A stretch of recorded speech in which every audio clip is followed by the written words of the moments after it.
চামড়ার ন্যায্য দাম পেতে লবণ দিয়ে সংরক্ষণ করে ট্যানারিতে আনার পরামর্শ দিয়েছেন শিল্পমন্ত্রী খন্দকার আব্দুল মুক্তাদির।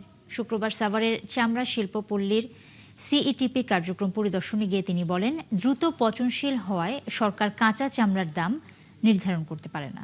এদিকে সাভারের ট্যানারিতে ৮০০ টাকার চামড়া বিক্রি হচ্ছে ২০০ টাকায়। এজন্য চামড়া কেনার সিন্ডিকেটকে দায়ী করছেন বিক্রেতারা।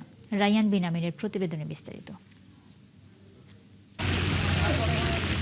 সাভারের ফুলবাড়িয়া থেকে শুক্রবারে কুরবানি করা পশুর চামড়া নিয়ে এসেছেন আলমউদ্দিন। দাম শুনে চামড়া এখন নদীতে ফেলে দেওয়ার সিদ্ধান্ত নিয়েছেন তিনি।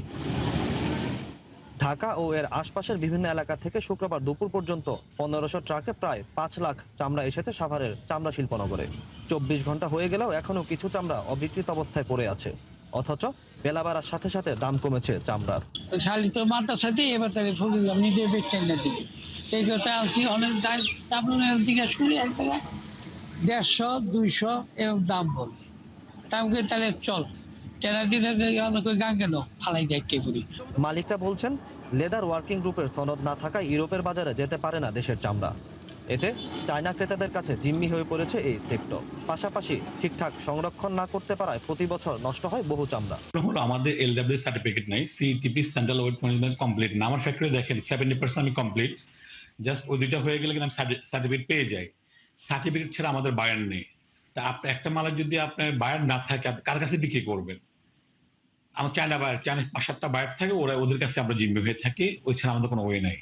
এছাড়া কেমিক্যাল, শ্রমিকের খরচ বৃদ্ধি সহ নানা কারণে চামড়া কিনতে আগ্রহ হারাচ্ছেন চামড়া ব্যবসায়ীরা। 30% উপরে মাল খারাপ, এই জন্য চামড়ার রেটটা প্রচুর কম। গভর্নমেন্ট যদি আমাদের অন্তত বেসিক 15-20-30টা আইটেম যদি আমাদেরকে খুব অল্প মাত্রার ট্যাক্সে যদি আমরা নিতে পারতাম তাহলে আমাদের শিল্পটা অনেক দূর ডেভেলপ হতো। আর এ নিয়ে শিল্পমন্ত্রী জানান, দ্রুত পচনশীল হওয়ায় সরকার কাঁচা চামড়ার দাম ঠিক করতে পারে না। ন্যায্য দাম পেতে হলে লবণ দিয়ে সংরক্ষণ করে চামড়া ট্যানারিতে আনতে হবে। শুক্রবার দুপুরের পর সাভারের চামড়া শিল্পনগরীর সিইটিপি কার্যক্রম পরিদর্শনের সময় সাংবাদিকদের এই কথা বলেন তিনি। সবার কাছে অনুরোধ, পশুর গা থেকে খুলে নেয়ার ৪ থেকে ৬ ঘন্টার মধ্যে সমস্ত ময়লা পরিষ্কার করে এটাকে পর্যাপ্ত লবণ মাখাতে হবে। একবার যদি লবণ মাখান, এটা ৩-৪ মাস পর্যন্ত আপনি এটাকে সংরক্ষণ করতে পারেন। বক্তব্যটা স্পষ্ট, লবণ মাখানো চামড়ার মূল্য আছে। লবণ মাখানো যদি না হয় তাহলে তো সেটার লাইফ নাই, লঞ্জিভিটি নাই। আর বিক্রেতাদের দাবি, সিন্ডিকেট ভেঙে চামড়ার ন্যায্য মূল্য নিশ্চিত করতে দ্রুত কার্যকর পদক্ষেপ নিতে হবে প্রশাসনকে। রায়ান বিনামিন, ৭১, সাভার।